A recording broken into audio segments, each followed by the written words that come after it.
పక్కన ఉన్నటువంటి భద్రాచల క్షేత్రంలో ఒకప్పుడు పమిడి ఘంటం వారని ఉండేవారు. ఆయన శ్రీరామ నవమి వస్తే కొన్ని వేల మందికి అన్నదానం చేసేవారు. ఒకప్పుడు నెయ్యి తక్కువ వచ్చింది.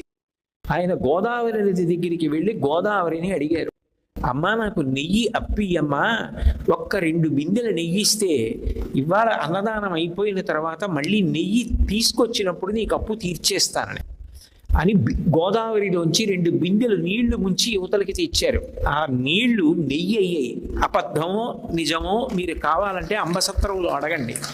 ఇప్పటికీ ఉన్న ఈ గుండిగలు వంట చేయవలసిన వాళ్ళు రాకపోతే వంట చేయడానికి ఇన్ని వేల మంది భోజనం చేస్తామని వస్తారు, ఎట్లా వంట జరుగుతుందని ఆయన బెంగ పెట్టుకున్నారు.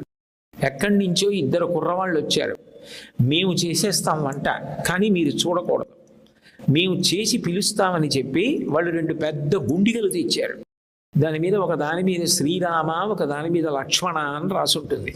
ఆ గుండిగలు పట్టుకుని వంటగదిలోకి వెళ్ళి తలుపులు వేసేసారు. మంచి వాసనలు వస్తున్నాయి. మధ్యాహ్నం వేళ అయింది. భక్తులందరూ భోజనానికి కూర్చునే వేళ. వాళ్ళు చెమట పట్టి లోపల నుంచి బయటికి వచ్చి, అయ్యగారు వంట అయిపోయింది అంటే భోజనం చేసి మీరు తగిన రుసుము తీసుకుని వెళ్ళండి అన్నాడు ఆయన. అంటే వాళ్ళు అన్నారు, ఒక్కసారి వెళ్ళి గోదావరిలో స్నానం చేసి వచ్చి అన్నం తింటామన్నారు అని. వాళ్ళిద్దరూ గోదావరిలో స్నానం చేయడానికి వెళ్ళి ఇక తిరిగి రాలేదు. ఆయన ఆశ్చర్యపోయాడు. వాళ్ళు తెచ్చిన గుండిగలు ఉండిపోయి ఆ గుండిగల మీద శ్రీరామ లక్ష్మణ అని పేర్లు ఉన్నాయి. అప్పుడు ఆయనకు అర్థమైంది, నన్ను అనుగ్రహించడానికి రామలక్ష్మణులు వచ్చి వంట చేశారని.